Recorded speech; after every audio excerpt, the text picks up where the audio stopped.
सभी मित्रों को गुड मॉर्निंग। आप सभी का अपने चैनल के ऊपर स्वागत है। आशा सब आप अच्छे होंगे, स्वस्थ। तो हम जो बात करने जा रहे हैं, हम बात करेंगे संपत्ति अंतरण अधिनियम पे।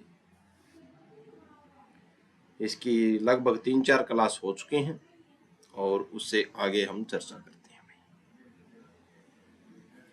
हमने देखा कि संपत्ति अंतरण अधिनियम जो है वो किसी संपत्ति को ट्रांसफर करने के लिए बनाया गया अधिनियम है। मूल मंत्र क्या है, अब बात करते हैं इससे आगे कि हम क्या है किसी प्रॉपर्टी को संपत्ति अंतरण अधिनियम के तहत ट्रांसफर करते हैं, किसी के नाम करवा सकते हैं, उसको बेच सकते हैं, गिफ्ट दे सकते हैं, दान। लेकिन अब बात यहाँ पे यह आती है कि कानून कहता है कि संपत्ति का अंतरण करना एक सामान्य अधिकार है भाई। यानी अगर आपके पास कोई चीज है तो आप उसे किसी को भी दे सकते हैं, बेच सकते हैं या दान कर सकते हैं। यह आपका कानूनी अधिकार है, ये बोलता है कानून। ठीक है, कौन सा कानून? संपत्ति अंतरण अधिनियम। ठीक है भाई, ये बात बोल दी।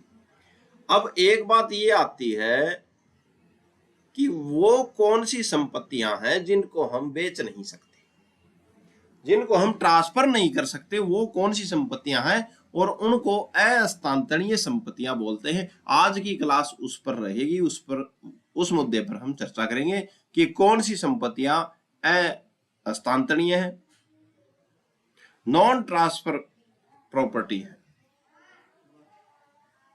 जिनको हम बेच नहीं सकते। तो आइए अपवाद के बारे में यही चर्चा करते हैं। अब तक तो हमने देखा कि संपत्ति को कैसे ट्रांसफर किया जाता है। अब हम बात करेंगे धारा 6 की, संपत्ति अंतरण अधिनियम की धारा 6, जो अपवाद के बारे में बताती है कि ऐसी संपत्तियां हैं जिनको हम बेच नहीं सकते, ट्रांसफर नहीं कर सकते, हस्तांतरण नहीं कर सकते। प्रश्न बन सकता है आपके सामने कि कौन सी वो संपत्तियां हैं जिनको हम ट्रांसफर नहीं कर सकते और कौन सी धारा में ये बात कही गई है। तो ये अपवाद है धारा 6 में, संपत्ति अंतरण अधिनियम की धारा 6 क्या बोलती है? हर चीज का हस्तांतरण नहीं हो सकता।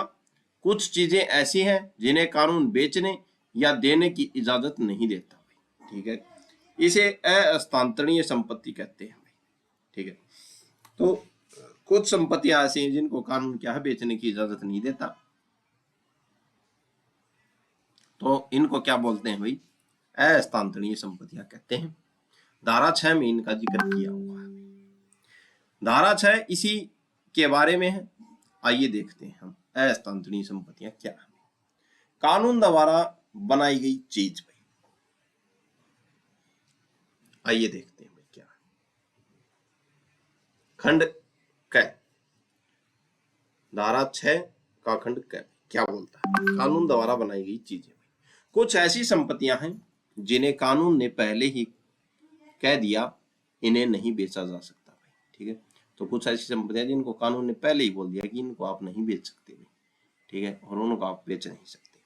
उदाहरण देखते हैं, किसी सरकारी पद, पब्लिक ऑफिस का अधिकारी, किसी की पेंशन, यानी कि सरकारी पद जो है उसका हस्तांतरण, उसका अधिकार, किसी की पेंशन नहीं, या कोई ऐसी चीज जो किसी खास कानून जैसे जंगल या सरकारी भूमि नियम के तहत पूरी तरह प्रतिबंध हो, उसको आप क्या ट्रांसफर नहीं कर सकते। ठीक है, यानी कि कोई सरकारी पद है, जैसे आप लग गई, तो आप अपने भाई को वो पद ट्रांसफर नहीं कर सकते। ठीक है, यह नहीं कि ये बेरोजगार है, ये पद ट्रांसफर इसको कर दूं, ऐसे ही नहीं है। तो ये कानून के तहत क्या है, नहीं माना गया कि आप इनको ट्रांसफर नहीं कर सकते। किसी की पेंशन, ठीक है, किसी की पेंशन को आप ट्रांसफर नहीं कर सकते। ठीक है, कि ये जो पेंशन है मेरी है और मैं इसका अधिकार इसको दे दूं कि इसके खाते में आए और इसके नाम हो जाए पेंशन। अगर उसके नाम हो जाएगी, लगा लो एक बूढ़ा व्यक्ति है, वो रिटायर हुआ फौज से, और वो ऐसे लिख के दे देगी मेरी जो ये पेंशन है मैं मेरे बेटे को ट्रांसफर कर रहा हूँ कि मेरे मरने के बाद इसकी हो, तो ये नहीं है, हम ट्रांसफर नहीं कर सकते इसको। या कोई ऐसी चीज जो किसी खास कानून जैसे जंगल या सरकारी भूमि नियम के तहत पूरी तरह से प्रतिबंध है, उनको हम ट्रांसफर नहीं कर सकते, भी बेच नहीं सकते, हस्तांतरण नहीं कर सकते, उनको बोलते हैं अहस्तांतरण संपत्ति। आइए आगे चर्चा करते हैं। धारा 6 का उपखंड ख, ठीक है। धारा 6 में अलग अलग उपधाराएं, जैसे हमने उपधारा क देखी, अब उपधारा ख है। तो अलग अलग उपधाराएं में बहुत से ऐसी स्थितियां बताई गई हैं जहां हस्तांतरण नहीं हो सकता भाई, ठीक है। आइए देखते हैं वे ये हैं, क्या क्या है वो। भावी उत्तराधिकार की आस भाई, ठीक है। अब ये भावी उत्तराधिकार की आस क्या वो है? भावी उत्तराधिकार की आस किसी को है तो वो संपत्ति ट्रांसफर नहीं कर सकते। उदाहरण देखते हैं, पिता की मृत्यु के बाद मुझे ये जमीन मिलेगी, इसे बोलते हैं भावी उत्तराधिकार की आस में, ठीक है। यानी कि कोई व्यक्ति है, उसका पिता जिंदा है और उसको ये पता है कि पिताजी के 5 किले नाम है, तो उसको ये पता है कि पिताजी मरेंगे तो जमीन मेरे ही नाम आएगी, इसलिए मैं जमीन को बेच देता हूं। तो उसके नाम अभी आई नहीं है तो वो बेच नहीं सकता उसको, ठीक है। तो पिता की मृत्यु के बाद मुझे यह जमीन मिलेगी, तो इस उम्मीद को आप आज नहीं बेच सकते, ठीक है। आपको पता है, आपको हो सकता है वो जमीन नाम आ जाए, तो पिताजी अगर मर जाएंगे, उनके नाम जमीन जो हो बेटे की आएगी, तो ये तो भविष्य की बात है, आएगी। लेकिन आज उस जमीन को नहीं बेच सकता कि मेरे पास आएगी इसलिए मैं आपको बेच रहा हूं, बेच नहीं सकता, ठीक है। पिताजी मरने के बाद जमीन आ जाती है वो बात अलग है, उस स्थिति में बेच सकता है। लेकिन भावी यानी कि पहले से ही उसको पता है कि पिताजी जब तक जिंदा है मेरे पास जमीन नहीं है, पिताजी के पास जमीन है, लेकिन मरने के बाद तो आएगी। वो ऐसे बोल दे किसी को बेचने के लिए कि मेरे पिता के 5 किले और मैं आपको दे रहा हूँ, ठीक है। कैसे दे रहा है भाई, तेरे नाम ही नहीं है, तो पिताजी मरेंगे तो मेरे तो नाम आएगी, ऐसे नहीं बेच सकता, ठीक है। ये इसे बोलते हैं भावी उत्तराधिकार की आस, ठीक है। ये धारा 6 में बात कही गई। पुनः प्रवेश का अधिकार भाई, अगर आपने जमीन पट्टे पर दी है और शर्त है कि गलती होने पर आप उसे वापस लेंगे, तो आप केवल इस वापसी के अधिकारी को किसी और को नहीं बेच सकते भाई, ठीक है। तो पुनः प्रवेश का जब अधिकार हो तो संपत्ति को नहीं बेच सकते। अगर आपने जमीन क्या है पट्टे पर दी है भाई, आपने जमीन दे दी, पट्टे पर दे दी भाई, और शर्त है उसमें कि गलती होने पर आप जमीन को वापस ले लेंगे भाई, ठीक है, जिसको आपने पट्टे पर दी है, तो आप केवल इस वापसी के अधिकार को किसी और को नहीं बेच सकते भाई। ये बात समझ में आई? नहीं आई? सुनो, कोई जमीन है आपके पास, आपने किसी को पट्टे पर दी थी, पट्टे पे दे दी, और शर्त रख दी कि अगर आपसे गलती हो गई ना तो मैं जमीन वापस ले लूंगा, ठीक है भाई, शर्त रख दी, शर्त रख दी आपने, लेकिन सामने वाले से गलती हुई नहीं है कोई भी, तो आप वापसी के अधिकार को किसी और को नहीं बेच सकते, वो आपके पास ही रहेगा वो अधिकार, ठीक है। ये बात है। केवल वाद लाने का अधिकार भाई, अगर कोई व्यक्ति आपको परेशान कर रहा है या आपका नुकसान हुआ है तो आप उस पर मुकदमा करने वाले हैं, तो आप अपना यह केस करने का अधिकार किसी और को नहीं बेच सकते कि मैं केस नहीं करूंगा, मेरी तरफ से तू केस कर दे, करना तो आपको ही पड़ेगा। वैसे ही अधिकार ऊपर वाला, वापसी का अधिकार आप नहीं बेच सकते कि आप किसी दूसरे को अधिकार दे दो कि आप ले लेना, ये नहीं है, आपको ही लौट के आएगा। अगर आप वाद कर रहे हैं किसी के ऊपर, वाद करने का आपका अधिकार है। अगर कोई व्यक्ति आपको परेशान कर रहा है या आपका नुकसान हुआ है तो आप उस पर मुकदमा करने वाले हैं, तो आप अपना यह केस करने का अधिकार किसी और को नहीं बेच सकते, आप ही करेंगे, ठीक है। लोक पद भाई और पेंशन भाई, इसका हस्तांतरण नहीं हो सकता भाई। ये नहीं कि मैं लग गया और मैं बोल दूं ले मेरे भाई को ये पद दे दिया भाई, ऐसे नहीं है। पेंशन मेरी बन गई, मैं ऐसे नहीं बोल दूं कि पद का, ये पेंशन का अधिकार फलाने को दे दी, ये नहीं है भाई, ठीक है। तो ये संपत्तियां आप क्या है ट्रांसफर नहीं कर सकते, बेच नहीं सकते। धार्मिक पद भाई, जो पद पूजा पाठ या किसी सेवा से जुड़ा है उन्हें बेचा नहीं जा सकता भाई, ध्यान रखना भाई, ठीक है। तो ये जो पद हैं इनको आप बेच नहीं सकते, इन संपत्तियों को आप हस्तांतरण नहीं कर सकते। अगर किसी से कहें मैं मरूंगा तो मुझे जो विरासत मिलेगा वो मैं आज तुम्हें बेच रहा हूं, ठीक है, तो यह सौदा कानून की नजर में क्या है, शून्य है भाई। पता नहीं तू कद मरेगा, और मरेगा तो तेरे को क्या पता मिलेगा नहीं मिलेगा, क्योंकि आप उस चीज के अभी मालिक नहीं है, सिर्फ एक उम्मीद है आपको, तो आप ये संपत्ति बेच नहीं सकते, ठीक है। जो हवा में बात है उसको बेच नहीं सकते। संपत्ति का हस्तांतरण एक अधिकार है, लेकिन उस अधिकार पर प्रतिबंध भी है भाई, ताकि समाज में अराजकता न फैले और कानून का पालन हो सके। आपने धारा 6 की जो सूची दी है, यह बात महत्वपूर्ण है भाई। यह कानून यह कह रहा है कि ये 10 चीजें ऐसी हैं जिन्हें आप किसी और को बेच या दे नहीं सकते, क्योंकि इनका नेचर यानी कि स्वभाव ही ऐसा है।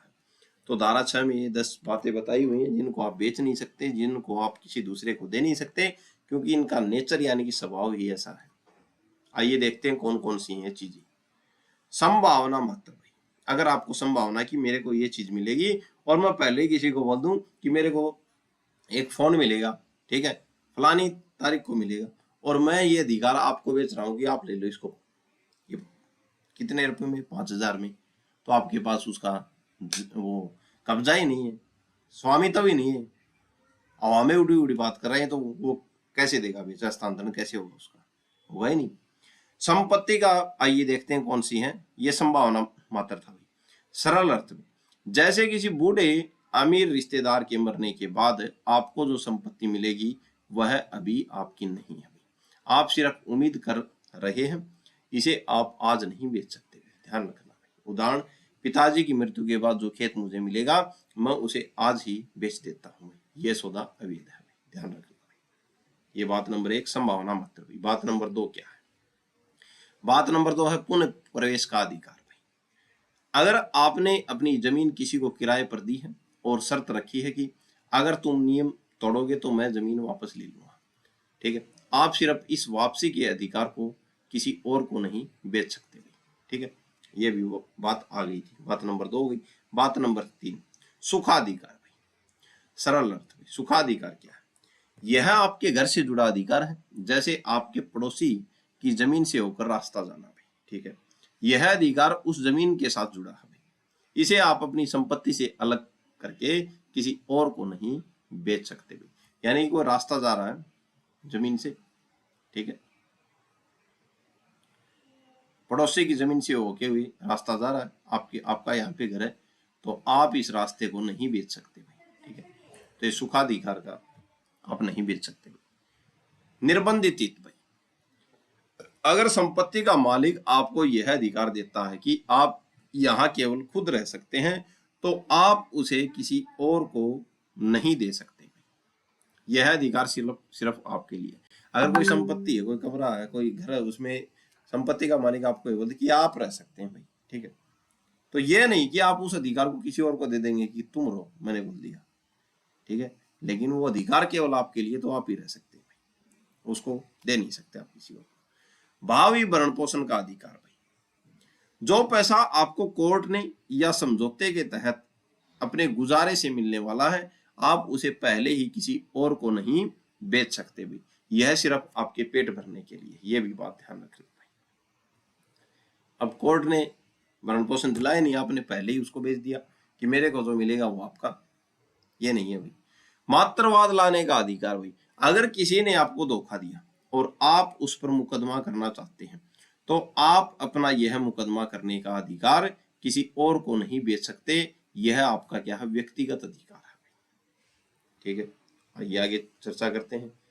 लोक पद भाई, यानी कि पब्लिक जो पद जो है, सरकारी नौकरी या पद, आप अपना पद किसी को बेच नहीं सकते, यह काबिलियत और नियुक्ति से मिलता है भाई, खरीद फरोख्त से नहीं है भाई, ठीक है। ये इंपॉर्टेंट फैक्ट है भाई, नहीं तो पता नहीं अपने रिश्तेदारों को कहाँ कहाँ तक लगवा दें, अगर ये अधिकार नहीं हो तो, ठीक है। लेकिन यहाँ पे रोक है, आप बेच नहीं सकते, आपके काबिलियत पर मिला है तो आपको मिलेगा। वर्तिकाएं भी, सरकार से मिलने वाली पेंशन या वजीफा, यह उस व्यक्ति की मदद के लिए है जिसे वह मिल रहा है, यह कोई बिकने वाली संपत्ति नहीं है भाई, इसको भी ध्यान रखना भाई, ठीक है। बात नंबर 9, विधि के विरुद्ध अंतरण, कोई ऐसा काम जो कानून के मूल सिद्धांतों के खिलाफ हो, जैसे मैं अपनी संपत्ति उसे दूंगा जो मेरा मर्डर करेगा भाई, ठीक है। तो विधि के विरुद्ध अंतरण का मतलब यह है कि कोई ऐसा काम जो कानून के मूल सिद्धांतों के खिलाफ हो, ठीक है, यह ट्रांसफर पूरी तरह से शून्य है। कि आप ये नहीं बोल सकते कि क्या है, मैं अपनी संपत्ति उसे दूंगा जो मेरा क्या करेगा, मर्डर करेगा, जो दूसरे का मर्डर करेगा। तो ये क्या है, यह विधि के विरुद्ध है, तो यह ट्रांसफर पूरी तरह से शून्य है भाई। पट्टाधिकारी के अधिकार, अगर कोई पट्टा आपको मिला है और उसमें लिखा है कि इसे आगे ट्रांसफर नहीं कर सकते, तो आप उसे किसी और को नहीं दे सकते भाई, ये बात भी ध्यान रखना। ये 10 इंपॉर्टेंट पॉइंट धारा 6 में थे जिनको आप ट्रांसफर नहीं कर सकते भाई, ठीक है। ये आगे चर्चा करते हैं। आगे की बात क्या है भाई, क्या यह चीज व्यापार करने के लिए है या यह व्यक्तिगत अधिकार है भाई। बात तो ये भी जायज है कि क्या ये व्यापार करने के लिए है या ये व्यक्तिगत अधिकार है। आइए देखते हैं। जो चीजें व्यक्तिगत हैं, जैसे गुजारा भत्ता, मुकदमा करने का अधिकार, सरकारी पद या भावी विरासत की उम्मीद, उन्हें कानून अहस्तांतरणीय मानता है भाई, ध्यान रखना भाई, ठीक है। तो ये क्या है, अहस्तांतरणीय है, इनको ध्यान रखना। आइए आगे चर्चा करते हैं। संपत्ति अंतरण अधिनियम अकेला कानून नहीं है, भारत में कुछ और भी कानून है जो तय करते हैं कि कौन सी संपत्ति नहीं बेची जा सकती, ठीक है। तो ये जो है, जैसे गुजारा भत्ता हो गया, मुकदमा हो गया, मुकदमा करने का अधिकार, सरकारी पद या भावी विरासत की उम्मीद, इन्हें हम कानून में अहस्तांतरणीय मानते हैं भाई, ठीक है। और भी कानून है जो क्या है, संपत्ति को हस्तांतरण करने से रोक लगाते हैं। भारत में कुछ और भी कानून है जो तय करते हैं कि कौन सी संपत्ति नहीं बेची जा सकती भाई, ठीक है। कानूनों का मेल, आइए देखते हैं कौन कौन से वो कानून है जो क्या बोलते हैं कौन सी संपत्ति नहीं बेच सकते भाई। धारा 6 टीएपी संपत्ति अंतरण अधिनियम की धारा 6 यह कहती है कि अगर कोई भी कानून जैसे हिंदू लॉ हो गया, मुस्लिम लॉ या सीपीसी किसी संपत्ति को बेचने से मना करता है, तो हम उस नियम का सम्मान करेंगे, ठीक है। धारा 6 ये बोलती है कि अगर कोई कानून जैसे मुस्लिम लॉ हो गया, हिंदू लॉ हो गया या सीपीसी हो गई, किसी संपत्ति को बेचने के लिए मना करता है, तो हम उस नियम का क्या करेंगे, सम्मान करेंगे। यानी टीएपी संपत्ति अंतरण अधिनियम अकेले अपनी मर्जी नहीं चलाता, बल्कि बाकी कानूनों को भी साथ लेकर चलता है, ठीक है। ये धारा 6 में बात कही गई है, इंपॉर्टेंट है, ध्यान रखना भाई, ठीक है। तो ये प्रश्न पूछ सकते हैं कि क्या संपत्ति अंतरण अधिनियम संपत्ति हस्तांतरण के मामले में अन्य कानूनों को भी साथ लेकर चलता है, तो आपका आंसर होगा हाँ, साथ लेकर चलता है। आइए देखते हैं हिंदू विधि में कौन सी संपत्तियां हैं जिनको क्या है, अहस्तांतरणीय माना गया है, जिनको आप ट्रांसफर नहीं कर सकते, बेच नहीं सकते, खरीद बेच नहीं कर सकते उनका। पहला है हिंदू विधि में शहदाई की संपत्ति। शहदाई की जो संपत्ति जो होती है, ये शहदाई की का मतलब क्या है, उसके बारे में हम चर्चा करते हैं। इसकी बात है परिवार की संयुक्त संपत्ति। परिवार की संयुक्त संपत्ति जिसे बिना सबकी सहमति के कोई एक सदस्य नहीं बेच सकता, ठीक है। ये बात हिंदू विधि में कही गई है। अगर सहमति हो गई तो बात अलग है, वरना सहमति के बिना एक व्यक्ति नहीं बेच सकता। ईश्वर की संपत्ति भी, जो जमीन या पैसा मंदिर में भगवान के नाम पर समर्पित है, वह किसी की निजी संपत्ति नहीं है, उसे कोई खरीद बेच नहीं सकता भाई, ध्यान रखना भाई, हिंदू विधि के अनुसार भाई ये संपत्तियां हैं जिनको आप खरीद बेच नहीं सकते। बात नंबर 2, मुस्लिम विधि में क्या कहा भाई, वक्फ संपत्ति भाई। मुस्लिम विधि में कौन सी संपत्तियों को नहीं बेचने के लिए कहा गया, वक्फ संपत्ति, जो संपत्ति धर्म या समाज के भले के लिए दान कर दी गई है, वह अब भगवान यानी कि अल्लाह की है, इसे कोई व्यक्ति अपना बताकर बेच नहीं सकता। भाई ध्यान रखना, वक्फ की जमीन बिकती नहीं, ध्यान रखना, ठीक है। मुतवल्ली का पद, भाई वक्फ की देखभाल करने के जो मुतवल्ली होता है, जो वक्फ की जो संपत्ति हो गई, जो वक्फ घोषित की गई है, वक्फ की संपत्ति की देखभाल करने के लिए, वक्फ की देखभाल करने के जो व्यक्ति जो होता है उसको बोलते हैं मुतवल्ली। मुतवल्ली कहते हैं जिसको, यह कोई ऐसी चीज नहीं जिसे आप बाजार में बेच सकें, यह एक जिम्मेदारी है, ठीक है। तो मुतवल्ली का जो पद जो है आप बाजार में बेच नहीं सकते, नहीं बेच सकते, यह एक जिम्मेदारी पद है, ठीक है।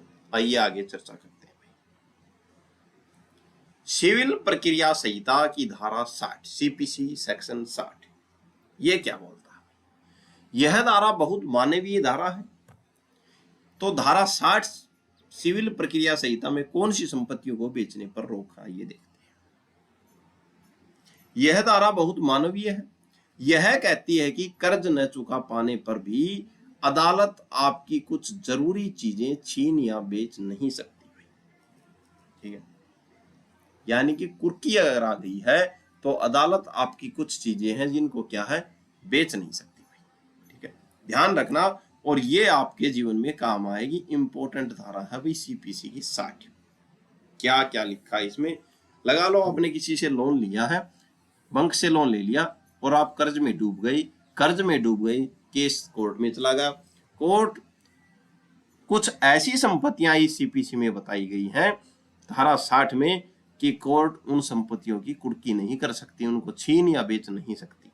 कौन कौन सी संपत्तियां, वो ध्यान रखना, भविष्य में काम आने वाली है। रोजी रोटी के औजार, पॉइंट नंबर 1, जैसे किसान का हल या एक कारीगर के औजार, अगर ये ले लिए तो कमाएगा कैसे? ध्यान रखना। तो कोर्ट रोजी रोटी के औजारों की कुर्की नहीं कर सकती। जैसे किसान जो होता है, किसान के हल हो गए या एक कारीगर के औजार हो गए, अगर वो ले लिए तो वो कमाएगा कैसे? तो इनकी कुर्की नहीं की जा सकती। बात नंबर 2, जरूरी बर्तन जो खाना बनाने के लिए चाहिए, उन बर्तनों की भी कुर्की नहीं कर सकती भाई सरकार, कोर्ट, सॉरी, ठीक है। यह भी धारा 60 में कही गई है। कृषि काश्तकारी, हुई किसान की खेती की जमीन पर भी कुछ खास स्थितियों में पाबंदी है ताकि उसे बेघर न होना पड़े। यानी कि किसान की जो जमीन जो है उस पर भी खास पाबंदियां हैं, ठीक है। कुछ पाबंदियों के अनुसार ही क्या है, उनको उनकी कुर्की की जा सकती है भाई, उन्हें बेघर न होना पड़े। तो ये ध्यान रखना, सीपीसी ये बात बोलती है कि इनको भी क्या है, कोर्ट कुर्की नहीं कर सकती, खरीद या बेच नहीं सकती। आइए आगे बात करते हैं, इंपॉर्टेंट फैक्ट है सभी। संपत्ति अंतरण अधिनियम की धारा 6 की उपधारा क का बहुत ही महत्वपूर्ण और तकनीकी हिस्सा बात करते हैं। संपत्ति अंतरण अधिनियम की धारा 6 की उपधारा क क्या बोलती है? मूल बात, अभी आपके हाथ में कुछ नहीं है भाई, ठीक है, ये बात बोलती है धारा। कानून यह कहता है कि आप केवल वर्तमान संपत्ति जो अभी आपके पास है का हस्तांतरण कर सकते हैं भाई, ठीक है। आप उस चीज को नहीं बेच सकते जो भविष्य में मिलने की आपको उम्मीद है। तो धारा 6 की उपधारा क ये बोलती है कि आपके हाथ में अभी कुछ नहीं है, भविष्य में जो मिलने वाली चीज है, जिसको आपकी भविष्य की उम्मीद है, उस संपत्ति को आप अभी नहीं बेच सकते भाई, ठीक है। इसे ही कानूनी भाषा में उत्तराधिकार की संभावना कहते हैं भाई, ठीक है। तो ये प्रश्न पूछा जा सकता है कि उत्तराधिकार की संभावना किसे कहते हैं? तो भविष्य में जो संपत्ति मिलने वाली है, ठीक है, उसको हम उत्तराधिकार की संभावना कहते हैं, ठीक है।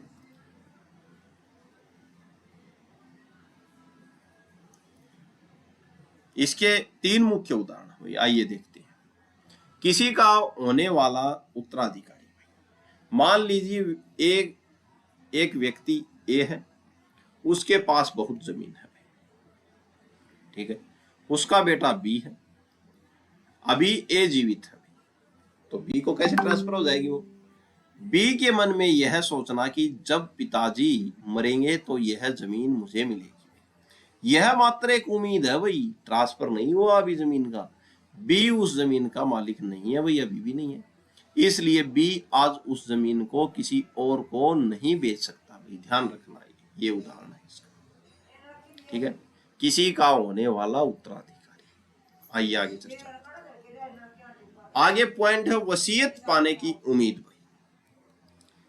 अगर आपको वसीयत पाने की उम्मीद है तो भी उस संपत्ति को आप नहीं बेच सकते।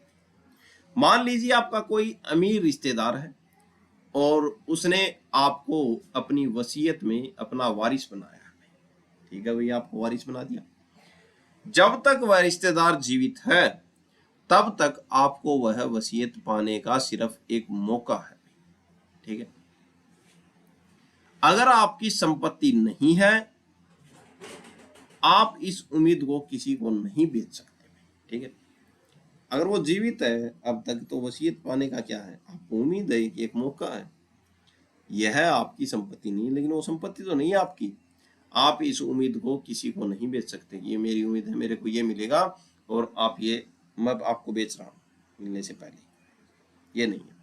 बात नंबर 3, समान प्रकृति की अन्य संभावनाएं, सॉरी, समान प्रकृति की जो अन्य संभावनाएं हैं उनके बारे में हम चर्चा करते हैं। यह कानून का एक व्यापक नियम है कि कोई भी चीज जो केवल तुक्का या संभावना है उसे संपत्ति की तरह ट्रांसफर नहीं किया जा सकता। छात्रों के लिए आसान सूत्र क्या है? आप क्लास में एक गोल्डन रूल बता सकते हैं भाई, कौन सी बात है भाई वो गोल्डन रूल कौन सा है? जो संपत्ति अभी अस्तित्व में नहीं है या जिस पर अभी आपका कोई कानूनी अधिकार नहीं है उसे आप ट्रांसफर नहीं कर सकते। ध्यान रखना, आप उसे बेच नहीं सकते। ऐसा क्यों नहीं कर सकते? अगर कानून इसकी इजाजत दे दे तो लोग भविष्य की उम्मीदों के नाम पर सट्टेबाजी करने लगेंगे भाई, पता नहीं क्या क्या बेच देंगे, मेरे को तो ऐसा मिलेगा ऐसा मिलेगा। समाज में बहुत अनिश्चितता और विवाद पैदा हो जाएगा, ठीक है। कानून चाहता है कि केवल वही संपत्ति बिके जिसका मालिकाना हक स्पष्ट हो, ठीक है। आगे चर्चा करते हैं। संपत्ति अंतरण अधिनियम की धारा 6 की उपधारा क सबसे महत्वपूर्ण हिस्सा है। मूल बात पर चर्चा करते हैं। भावी उम्मीद, पक्का अधिकार भाई। एक तो भावी उम्मीद होती है और बनाम यानी कि इसके वर्षिज में क्या है, पक्का अधिकार क्या है, उसके बारे में चर्चा करते हैं। कानून का सीधा नियम है, आप केवल उसी संपत्ति को बेच सकते हैं जो आज आपकी है। जो संपत्ति कल मिलने की सिर्फ उम्मीद है उसे आप नहीं बेच सकते, ठीक है। तो भावी उम्मीद है उसको नहीं बेच सकते, पक्का अधिकार है तो आप उस संपत्ति को बेच सकते हैं। इसी उम्मीद को कानूनी भाषा में प्रत्यक्ष उत्तराधिकार का अवसर कहते हैं, ठीक है। तो प्रत्यक्ष उत्तराधिकार का अवसर क्या है कि आपको उम्मीद है क्या संपत्ति मिलने की, ठीक है। तो अगर आपको उम्मीद है संपत्ति मिलने की तो आपको प्रत्यक्ष उत्तराधिकारी का अवसर कहते हैं, ठीक है। आइए आगे चर्चा करते हैं। इसे 3 पॉइंटों से समझते हैं। उम्मीद, कब तक सिर्फ उम्मीद है भाई। 2 बड़ी अनिश्चितताएं, कोर अधिकार क्या है भाई।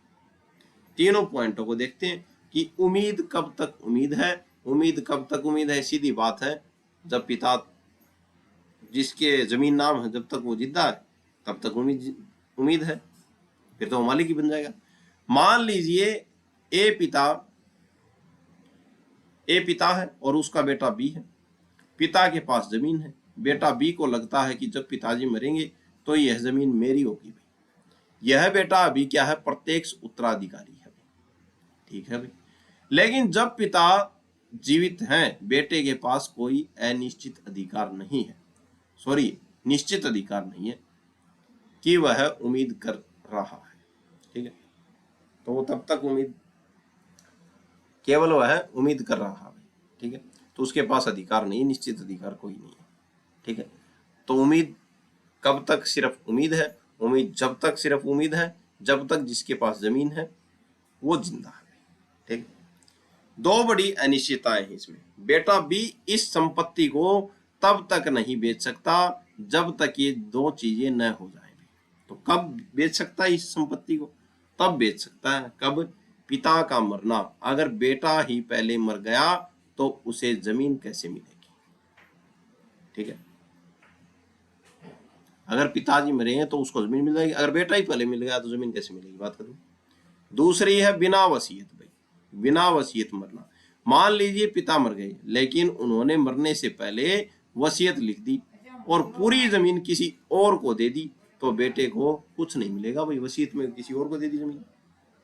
ठीक है, तो दो बड़ी अनिश्चितताएं हैं इसमें। ठीक है,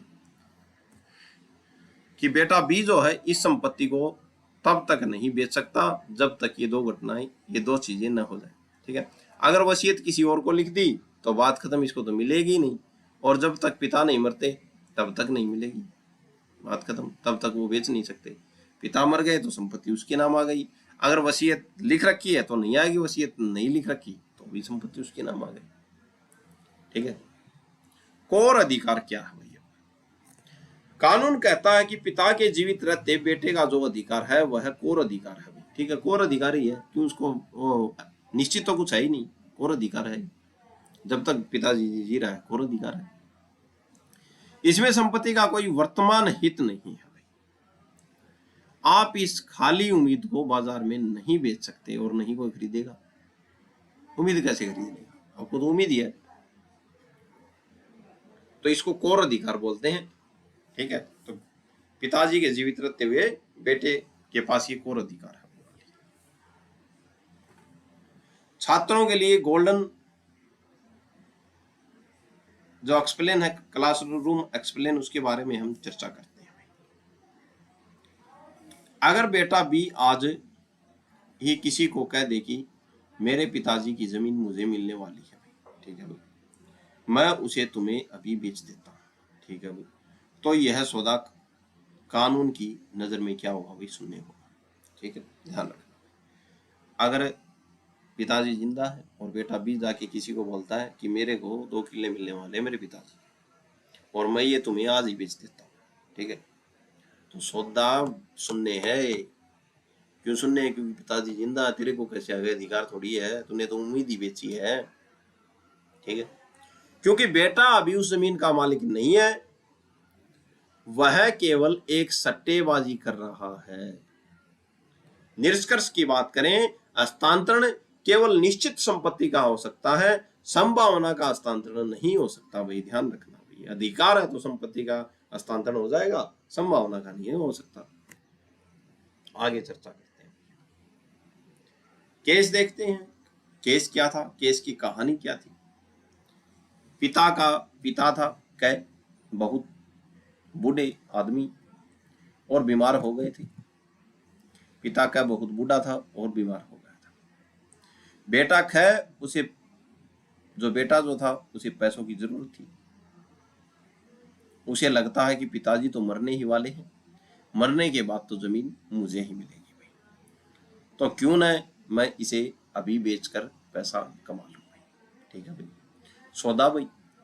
कै ने पिताजी के जीवित रहते ही उस जमीन का आधा हिस्सा श्रेय को बेच दिया भाई। ठीक है, तो कै पिता था, बहुत बूढ़ा हो गया था, बीमार था। ठीक है, अब कै जो था वो बेटा था किसका? कै का। अब कै के पास जमीन थी और कै इतने भी बीमार थे कि उनको ये लग रहा था कि मरने वाले हैं, तो मरने के बाद तो जमीन मेरे पास ही आएगी, मुझे ही मिलेगी। तो कै ने क्या किया? जमीन किसी को बेच दी भाई, श्रेय को क्या कर दिया? आधा हिस्सा श्रेय को बेच दिया भाई। ठीक है, ये मरने वाले हैं, इन्हें मरने के बाद मेरे पास ही आएगी, इसलिए मैं आपको अभी बेच देता हूँ, आप मेरे को पैसे दे दो। ठीक है, कानून क्या कहता है भाई इस बारे में? कोर्ट का फैसला क्या था इस केस में? कानून कहता है कि यह सौदा पूरी तरह से शून्य है भाई। क्यों शून्य है? यानी कानूनी तौर पर यह सौदा हुआ ही नहीं माना जाएगा। 2 बड़े कारण है भाई क्यों नहीं माना जाएगा सौदा। पहली बात तो नंबर 1, अभी ख मालिक ही नहीं है भाई, तो मालिक कौन है? क, और वो जिंदा अभी। जब तक पिता क जीवित है तब तक बेटा ख केवल एक उम्मीद पाल रहा है, वह उस जमीन का मालिक नहीं है भाई। आप किसी ऐसी चीज को कैसे बेच सकते हैं जो अभी आपकी है ही नहीं भाई। ठीक है, ये बात ध्यान लेने की चीज। दूसरी बात, अनिश्चितता। कानून यहाँ दो बातों को आधार बनाता है। कौन कौन से आधार हैं? क्या पक्का है कि ख ही उत्तराधिकार होगा? हो सकता वसीयत लिख दी हो, या कोई और बेटा हो या बेटी हो, तो बेटियों की भी जाएगी। तो दूसरी बात अनिश्चितता है। कानून यहाँ पे दो आधार बनाता है। कौन से? क्या पक्का है कि ख ही उत्तराधिकारी होगा? हो सकता है कि बेटा ख पिता से पहले ही मर जाए। ठीक है भाई, ये पॉइंट भी है। दूसरा पॉइंट क्या बनाएगा यहाँ पे कानून? दूसरा बनाएगा, क्या पक्का है कि ख को ही मिलेगी? हो सकता है पिता क मरने से पहले एक वसीयत लिख दें और वह पूरी जमीन किसी और को दे दें। हो सकता है भैया। ठीक है, आप इसे ऐसे समझ सकते हैं। आइए एक उदाहरण और देखते हैं भाई। भविष्य की उम्मीद और वर्तमान स्वामित्व में जमीन आसमान का अंतर है। ठीक है, भविष्य की उम्मीद तो उम्मीद ही है, लेकिन स्वामित्व, वर्तमान का स्वामित्व, उसके पास जमीन आसमान का अंतर है। अगर आप उम्मीद को बेचते हैं तो वह कानून की नजर में सट्टा है। ठीक है, कानून चाहता है कि संपत्ति के हस्तांतरण में स्पष्टता हो। जब तक कै जीवित है संपत्ति कै की है, मरने के बाद ही उत्तराधिकारी का हक बनता है। पिताजी के जीवित रहते बेटे द्वारा वसीयत या विरासत की उम्मीद बेचना बिना नींव के घर बेचने जैसा है भाई। कानून उसे मान्यता नहीं देता। ठीक है, ध्यान रखना भाई। तो इन छोटी छोटी बातों को ध्यान में रखना, कहीं पे आपके साथ भी फ्रॉड नहीं हो जाए। विमोचन विलेख वाला केस में क्या केस था, आइए देखते हैं। कहानी क्या थी? पिता कै जीवित है, उनकी बेटी डी ने 1000 रुपये लिए भाई और लिख दिया कि पिताजी के मरने के बाद मुझे जो हिस्सा मिलेगा उसे मैं छोड़ती हूँ भाई। ठीक है, विमोचित करती हूँ। ठीक है, तो यहाँ पे पिताजी थे, पिताजी की बेटी थी, बेटी ने क्या किया, पिताजी से 1000 रुपये लिए और लिख दिया कि पिताजी के मरने के बाद मुझे जो हिस्सा मिलेगा उसे मैं छोड़ दूंगी भाई। ठीक है भाई, पिताजी मर गए। तब बेटी डी अपने कानूनी हिस्से यानी कि 1/3 हिस्से का दावा कर रही है। ठीक है, तो ये लिखने के बाद भी उसने दावा कर दिया। तो माता जी है डब्लू, ये डी की माता है। तो माता ने कहा, उसकी मम्मी ने कहा, डी की मम्मी ने, तुम तो अपना हिस्सा पहले ही बेच चुकी हो, विमोचित कर चुकी हो, लिख चुकी हो, अब तुम्हें कुछ नहीं मिलेगा। अब कोर्ट का फैसला क्या है यहाँ पे? कोर्ट का फैसला, कोर्ट क्या करता है? कोर्ट ने कहा कि विमोचन का समझौता शून्य है। ठीक है, क्योंकि हिस्सा कैसे मिलेगा उसको? हिस्सा तो मालिक के पास था और वो उस समय जिंदा था जिस समय 1000 रुपये दिए। तो ये क्या है? विमोचन का समझौता। ये क्या है? शून्य है। क्यों? क्योंकि जब बेटी ने पैसे लिए थे तब पिता जीवित थे, उस समय उसका हिस्सा केवल एक उम्मीद था, कोई संपत्ति नहीं भाई। जो चीज नहीं है, जो चीज है ही नहीं, उसे न तो बेचा जा सकता और न ही उसका त्याग किया जा सकता। जबरदस्त बात कही। आपको भी ये केस ध्यान में रखना, बन सकता कहीं पे। ठीक है, तो जो चीज अस्तित्व में नहीं है, अभी तो पिता जिंदा है, जमीन उसके नाम है, तो ये तो उम्मीद थी एक कि अगर मेरे पास जमीन आएगी आपके मरने के बाद तो मैं वो छोड़ रही हूं, आप मेरे को 1000 रुपये दे दो। ठीक है, तो कोई संपत्ति नहीं है, जो चीज है ही नहीं उसे न तो बेचा जा सकता और न ही उसका त्याग किया जा सकता। बेटी को अपना मुकदमा, बेटी को अपना कानूनी हिस्सा 1/3 तो मिलेगा, लेकिन उसे वे 1000 रुपये पिता के कानूनी उत्तराधिकारियों को वापस करने होंगे भाई। ये बात ध्यान लेने कही थी इस केस में। ठीक है, कि हिस्सा तो मिल जाएगा आपको 1/3, लेकिन आपने जो 1000 रुपये लिए थे वो 1000 रुपये कानूनी जो उत्तराधिकारी जो है पिता के, उनको वापिस करोगे। ठीक है। लंबे समय से लापता व्यक्ति वाला केस। अब ऐसे मान लो कोई व्यक्ति लंबे समय से लापता और उसकी जमीन नाम बोल रही है, उस केस में हम संपत्ति को बेच सकते हैं। आइए देखते हैं क्या चक्कर है, बेच सकते हैं या नहीं बेच सकते। इंपॉर्टेंट केस है, ध्यान रखना। लंबे समय से लापता वाला केस में एक व्यक्ति बहुत लंबे समय जैसे 7 साल से लापता है और उसके बारे में कोई सूचना नहीं है, कानून इसे मृत मान लेता है। अब 7 साल से ऊपर होगा तो कानून इसको मृत मान लेता है। फैसला, इस स्थिति में जो भाई उसका विधिक उत्तराधिकारी बनता है वह उसकी संपत्ति को ट्रांसफर बेच सकता है। तो यहाँ पे संपत्ति कौन बेच सकता है? उसके बच्चे नहीं बेच सकते। 7 साल से लापता है, कानून उसको मृत मान लेता है, तो बेचेगा कौन? उसका विधिक उत्तराधिकारी, और वो कौन? उसका भाई। उसका भाई उस संपत्ति को बेच सकता है भाई, उसका भाई उसका उत्तराधिकारी बनता है। ठीक है, विधिक उत्तराधिकारी बनता है, वह उसकी संपत्ति को ट्रांसफर बेच सकता है। क्यों? क्योंकि यहां वह केवल उम्मीद नहीं कर रहा है। ठीक है, कानून ने सबूतों के आधार पर मान लिया कि वह व्यक्ति मर चुका है, इसलिए अब भाई उस संपत्ति का वर्तमान मालिक है, न कि केवल उम्मीद है भाई। ठीक है, तो ये 7 साल से लापता वाला मामला है। आइए आगे देखते हैं। जब मालिक जीवित है यानी कि निश्चित नहीं है, अगर पिता जीवित है तो बेटा बेटी केवल उम्मीद पाले हुए हैं। इस उम्मीद को बेचना या छोड़ना अवैध है भाई। आप बेच भी नहीं सकते, उसको छोड़ भी नहीं सकते जब तक मालिक जिंदा है। जब मालिक मृत घोषित हो चुका है यानी कि निश्चित है, अगर कानून ने किसी को मृत मान लिया है तो उत्तराधिकारी का अधिकार अब उम्मीद नहीं बल्कि क्या है? वर्तमान स्वामित्व बन गया है भाई। अब वह संपत्ति को ट्रांसफर कर सकता है। धारा 6 की उपधारा क केवल कोरी उम्मीद को बेचने से रोकती है। ठीक है, तो ये बात ध्यान रखना। यह कानून इसलिए है ताकि कोई जीवित व्यक्ति की मौत का इंतजार करके उसकी संपत्ति का सट्टेबाजी न कर सके। ध्यान रखना। ठीक है, तो ये धारा 6 हमने बहुत विस्तार से पढ़ी और आशा है आपको समझ में आई होगी। जबरदस्त पॉइंट थे, जीवन में आपको काम आएंगे। और चैनल को ज़्यादा से ज़्यादा लाइक करें, शेयर करें, अपने साथियों तक पहुंचाएं। आज के लिए इतना ही। धन्यवाद।